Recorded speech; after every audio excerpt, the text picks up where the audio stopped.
Hey guys, it's Neil again from Heart of Texas Armory, and today I want to bring you guys a full review of this really affordable G-Shock full metal alternative from SKMEI. So join me today and find out my complete thoughts on this super affordable SKMEI 1456.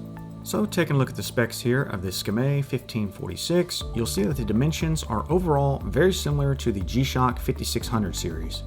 So we do have a case diameter of 44 millimeters, a lug to lug of the actual watch head itself of 48 millimeters. Case thickness, we're looking at 11 millimeters, so nice and thin. This is a quartz watch, of course. The weight on this watch is 132 grams, set up for my wrist size. The bracelet on this watch tapers from around 25.5 millimeters right here at the lug connection, all the way down to 22 millimeters at the clasp. Now, there are a couple things I want to mention here about these dimensions I talked about. So one of the things we need to look at here is that 48 millimeter lug to lug. Now, that measurement there is if you measure the actual watch head itself. So from that point right there down to the other side right here, that's 48 millimeters. But with the way the bracelet attaches to this watch head here, the lug to lug is actually extended out to almost 65 millimeters, which is a bit unfortunate, as that added length here to get to 65 millimeters really takes away from the comfort that this watch has on wrist. And another thing I'd like to point out is that the watch construction here is not stainless steel. The watch head is actually constructed out of zinc alloy. So the construction material of zinc alloy is definitely a cost savings measure. We do have a mineral crystal here, which is nice, so it's going to be fairly scratch resistant, but obviously this is not a sapphire crystal.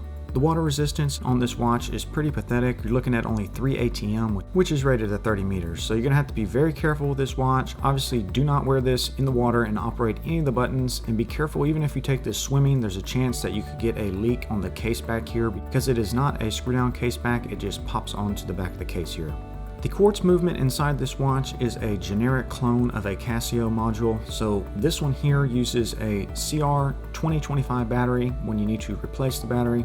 Battery life on this should probably extend out to 2 to 5 years. And the price on this watch is very affordable. You can pick these up on sale for as low as $12 USD. Most of the time you're going to find them online at sites like AliExpress, Banggood, and a few other Chinese online web stores. And the price is typically around $20, which in my opinion for what you get here is a really excellent deal. So looking at the construction of this watch, from a distance it definitely gives you the look and feel of a Casio full metal, but when you take a closer look at this watch you can obviously tell that this is a very cheap knockoff. Like I mentioned, the construction of the watch head is a zinc alloy. So it's not constructed out of stainless steel, so the durability of this watch head is definitely going to be quite a bit less than if it was constructed of stainless steel. Zinc alloys are quite a bit softer than stainless steel, so if you do drop this onto a hard surface like concrete or something like that, you're definitely going to gouge the case pretty bad. And also it's going to pick up scratches a little easier than stainless steel. The construction and wearability of the bracelet is also pretty poor. So just like the watch head from a distance, it does look nice, but when you bring it up closer, you can definitely see the cost savings construction here. The material used is a pressed stainless steel, and you can see it's just folded over into the shape of the bracelet here. So all of the links here are not solid. They're simply folded over out of stamped stainless steel. The clasp, although it does work just fine, is also constructed out of stamped stainless steel. The push button release, I will admit, does work pretty nice, so it does open up nice and also snaps closed with no issues. The quartz movement inside of this watch is very similar to the Casio 5600, so up here on the top left we do have our light, at the bottom right we do have our mode button, top right is your start button, and bottom right is your reset button. So our main screen here is the timekeeping mode. You can see it does have a day as well as the date here in this frame box. One cool feature I will point out is how easy it is to switch to 24-hour time. All you need to do is push this button right there and it switches from standard 12-hour to 24-hour. So I'm a big fan of the one button switch between 12 and 24 hours. I like that you don't have to go into any adjustment mode to swap over to 24-hour. Pushing the mode button one time switches you over to alarm mode where you're able to set multiple alarms.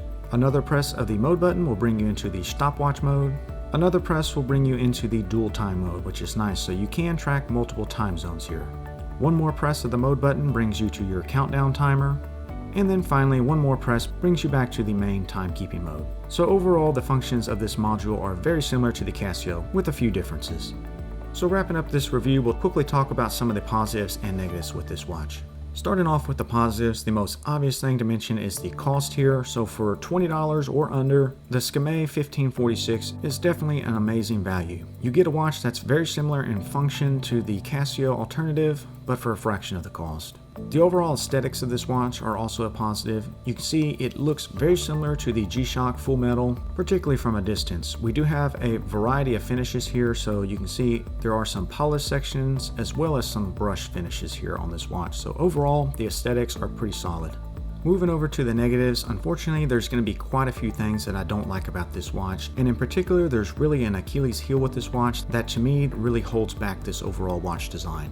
So starting off with that Achilles heel, the main issue I have with this watch is how uncomfortable it wears on wrist. So I have a 6 7/8 inch wrist, and you can see the watch does wear fine on my wrist. It looks fine proportionally, but what I can't stand is the overall lug to lug here when you include the overhang of the bracelet here at the top, as well as the very long lug to lug here at the clasp. So that dimension from that point right there over to this point right here is a incredibly long 65 millimeters. So if you have a wrist size similar to mine, you're definitely going to get quite a bit of overhang that's just not very comfortable. And then down here at the clasp, we do have a spread of 55 millimeters from that point right here to this point right here. So again, a very long dimension compared to most watches. So if we compare those measurements on my Casio 5600 series with my combi bracelet, the lug to lug distance here with the bracelet is 58 millimeters, and down here at the clasp is 48 millimeters. So quite a bit shorter when compared to the SKMEI. And also if we look at the side profile, the Casio sweeps down a lot more, so it's definitely going to hug the wrist a lot better.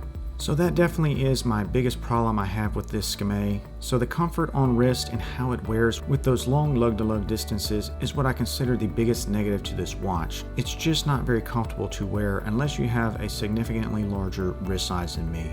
Two other major negatives I'd like to point out are the construction of the watch head being out of that zinc alloy, so it is not going to be as durable as a stainless steel watch. Now, I understand they did that for cost saving measures, but I definitely would have preferred this watch to be constructed fully out of stainless steel, and I would have gladly paid more money to do that.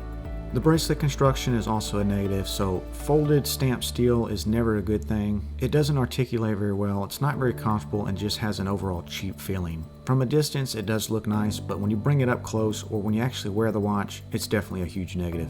I'm also disappointed in the water resistance rating that this watch has, so 3 ATMs is just not very high for a sports watch. I really wish this watch would have had a screw down case back and bumped that water resistance up to say 100 meters, and I think it would have been much better. Another minor negative is the light function here. So you can see when I press the light button, it does use two little LEDs to light up the display. So you're able to tell the time fairly good, but you can see when you have the LEDs on, it does wash out the display a little bit. When you compare the light to my Casio, you can see that the difference here is pretty significant. And my final negative is the branding or name of this watch. So I'm calling it the SKMEI, but I've heard other reviewers call it the SKMEI. Other reviewers just simply spell it out, so SKMEI. But regardless of what you call this watch and how you pronounce it, I think it's a poor choice of a name for a watch brand. So overall, the SKMEI 1456 is definitely an excellent value, and it does give you a watch that's going to give you that look of the Casio G-Shock Full Metal for a fraction of the price, but I definitely have a hard time recommending this watch to anybody because of all the negatives that I pointed out with this watch. My biggest problem with it is just how uncomfortable it is on wrist. I can forgive the watch for the construction material they use, the poor light, and the cheaply made bracelet. But even at the price of $20, I cannot recommend this watch to anybody because of how uncomfortable it is on wrist. When I compare it against my Casio here on the combi bracelet, the difference is really night and day. So I'm not going to outright recommend this watch to anybody unless you want to see what the aesthetics of the Casio G-Shock Full Metal would look like on your wrist at a fraction of the cost. Otherwise, my suggestion to you would be to save your money and go for the real thing. The Casio is built so much better. The comfort on wrist is going to be significantly higher. So this SKMEI here, I really have no desire to continue wearing it because of the issues I brought up. And even if you don't want to slap down the $300 to $400 for a Casio Full Metal, I would even suggest you go with a setup like what I have here at this Casio 5600 series on a combi bracelet. Total cost for one of these is going to be between $100 and $150. This is a much better option than this SKMEI. But guys, if you have any questions or comments on this watch, definitely leave them down below and I'll do my best to answer them. And guys, I'll catch you on the next